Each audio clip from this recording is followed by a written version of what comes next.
शिवांग, मेघा, अरे लो भाई लो, मिठाई खाओ, अपनी योजना सफल हो गई। इसे क्या हुआ? आई कब से समझा रहा हूँ इसको, अब आप ही कुछ पूछो ना। क्या हुआ? नहीं आई, मुझे तो बस केतकी की चिंता हो रही है।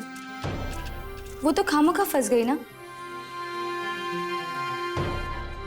हमारी योजना तो उस नक्शड़ी कल्याणी को सबक सिखाना था, उसे नीचा दिखाना था। लेकिन अब कल्याणी बहुत सुनाएगी केतकी को। अरे हाँ हाँ, लेकिन इस बहाने केतकी को कल्याणी का असली चेहरा तो दिखेगा ना। वो सब जाने दे, तू तो अब बस इस सर्कस का मजा ले। खा मिठाई खा। मैं तो बस इतना चाहती हूँ कि केतकी कल्याणी से बहुत नफरत करे। अरे करेगी, खा तू पहले मिठाई। ताई उसने गलत क्या बोला? उसने बोला उसे अफसोस है ना कि वो तुझे नहीं साइन कर पाई, ये तो अच्छी बात है। और रही बात अभिनय की, मैं नहीं मानती।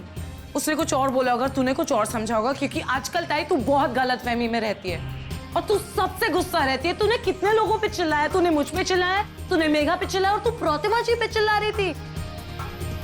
तू बहुत शक्की बन गई है ताई। और विक्रांत जी के बाद ना तेरा सबसे भरोसा उठ गया है। तुझे लगता है सब लोग तेरे खिलाफ खड़े हैं, जो है ऐसा नहीं है ताई। ठीक है, दुनिया भर का शक सिर्फ मुझ में है, इसीलिए अचानक से यहाँ अखबार वाले आ पहुंचते हैं, मेरा तमाशा बनता है। और जब मैं पलट के देखती हूँ तो वहां कौन खड़ी है? तुम्हारी प्रतिमा बोस। और उसकी आंखों में मेरी बेइज्जती की खुशी झलक रही थी। तू आंखों की खुशी ना पेगी अभी ताई? तू पागल हो गई है क्या? अच्छा, तेरे और प्रतिमा जी के बीच में कुछ बहुत बड़ी गलतफहमी है जो मैं नहीं जानती, लेकिन इसका मतलब ये नहीं है कि वो मीडिया को तेरे घर पे बुला के तेरी बेइज्जती करवाएगी। ऐसा क्यों करेगी? कोई भी ऐसा क्यों करेगा ताई? क्योंकि वो मेरी गायकी को खत्म करना चाहती है, इसलिए। वो तेरी गायकी को क्यों खत्म करना चाहती है ताई? क्योंकि घर का भेदी लंका ढाए। तू नहीं जानती, मगर मैं उसे अच्छी तरह से पहचान गई हूँ। उसे अच्छी तरह से आता है कि किसको कब कैसे कहाँ इस्तेमाल करना है। मुझे खत्म करने के लिए उसने मेरे बहन को साइन किया। क्यों?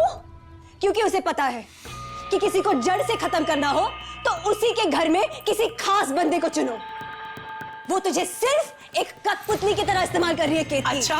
अच्छा ताई, इस दुनिया में जो भी तुझसे जुड़ा हुआ है, उनकी जिंदगी में तेरे अलावा तो कुछ होता ही नहीं है ना। सिर्फ तू ही उनकी जिंदगियां चलाती है।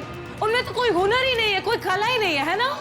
मैं कितनी भाग्यशाली हूँ कि प्रतिमा जी तेरे से नफरत करती है और मैं तेरी बहन हूँ, क्योंकि उसकी वजह से मुझे काम मिल रहा है। मुझ में क्या काबिलियत है? मैं क्या कर सकती हूँ?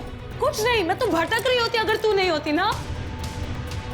मैं कितनी खुश नसीब हूँ कि कितने सारे लोग तुझसे नफरत करते हैं।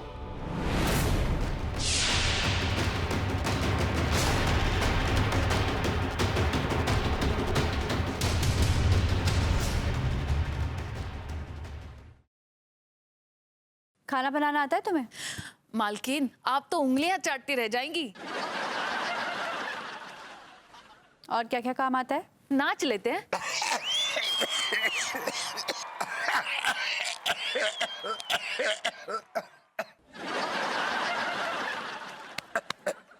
What do you mean? बिल्कुल ऐसे ही हमको चोट लगी।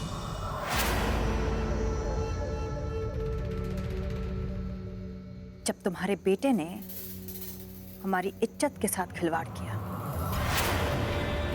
और तुम्हारी बेटी ने उसकी मदद की। मैं तो सारी जिंदगी भगवान को मानती रही,